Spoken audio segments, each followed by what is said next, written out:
Hello everyone and welcome to my channel. So for today's video, I'm going to be talking about how I got my curls back. So basically, I'm just going to be sharing with you guys some of the steps and some of the things that I did whenever I decided to be, to become natural. My hair was really heat damaged to the point where it was just straight. It was not getting curly. It was smelling really bad. I would shampoo it and it would still smell like burnt and like flat iron. It was just really bad, and that's when I decided like, hey, it's time for me to do something about this. So I started doing a few things that I will be sharing with you guys today to kind of transition my hair or to get my hair to be healthy again. Of course, once your hair is heat damaged, you can't really get your hair back.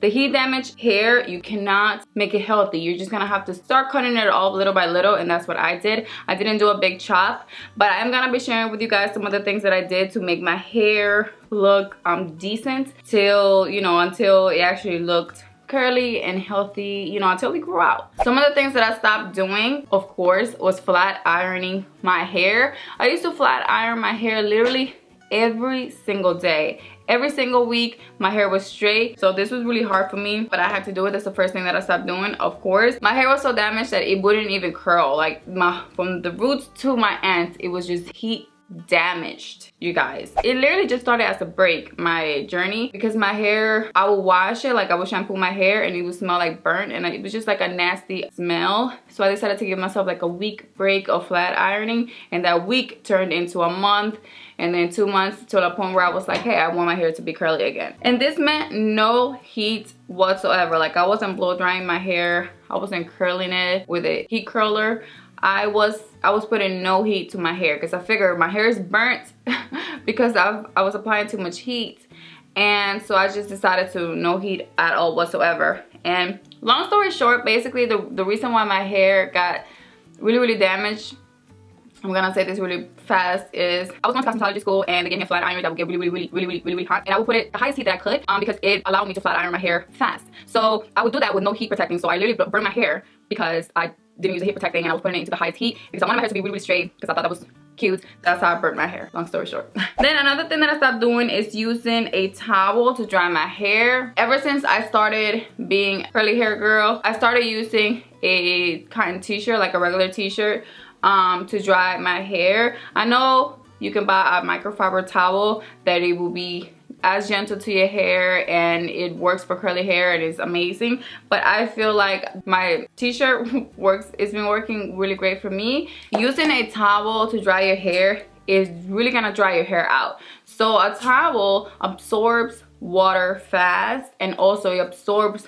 your natural oils from your hair. You want to make sure that you keep in your natural oils in your hair, because that's gonna make your hair moisturized and not so dry. So the towel is going to strip your hair of all of that, and that is why it's not good to use a towel to dry your hair. I also started using a silk pillowcase to sleep. This is around the time that everything was new to me. Everything curly hair was new to me, so I didn't know about a bonnet. So I did started using a silk pillowcase to sleep instead of the bonnet. Now I use a bonnet, which either or works great. You could do either or. A silk pillow helps your hair from breakage and drying it out, because a regular pillowcase can also dry out your hair. It's also good for your skin, so that is another plus for silk pillow. So that is something that I started using as well whenever I decided to become natural. Now, like I mentioned in the beginning of the video, I didn't do a big chop. So my hair, since like I mentioned, my hair was burnt from the top, from the root to the ends.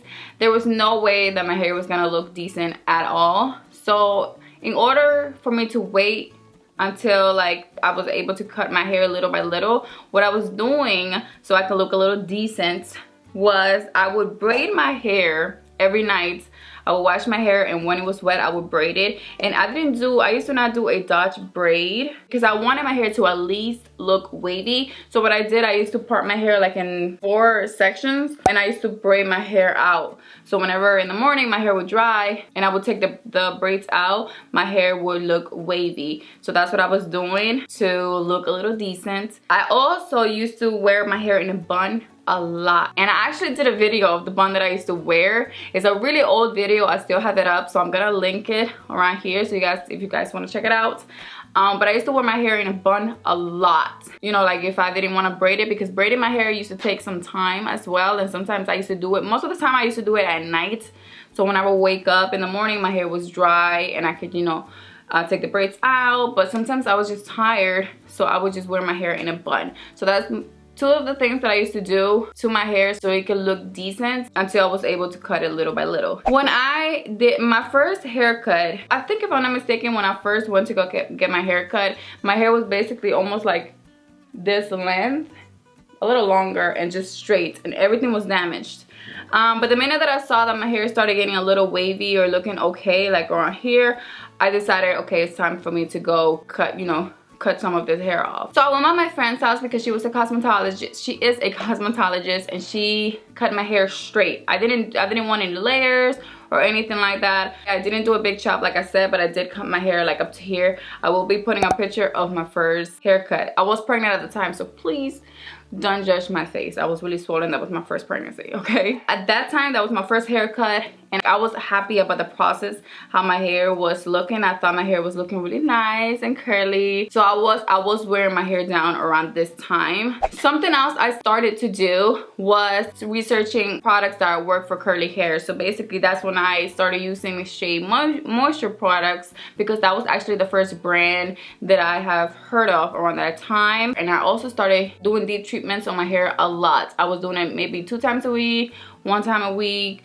but I was not skipping my deep treatments at all. I started using a wire tooth comb to detangle my hair, and I would do it in the shower because your hair is the most gentle when your hair is wet. So I didn't flat iron my hair for whenever I decided that I wanted to, you know, get my curls back. I didn't flat iron my hair for the first 3 years, you guys. It's been that long that I actually been a natural girl, a curly hair girl, that is just amazes me how whenever I first started, I didn't think I was gonna last because my hair looked so bad, and I kept finding myself back from flat ironing my hair because my hair looked so bad that I was just so tempted to just forget about it. I'm gonna flat iron it. So it's been about 5 years that I became curly girl, and within those 5 years I have flat ironed my hair twice, and I don't miss the process. I used to be obsessed with flat ironing my hair, and I don't miss the process at all, because with curly hair is you could do a quick wash and go and your hair is looking good.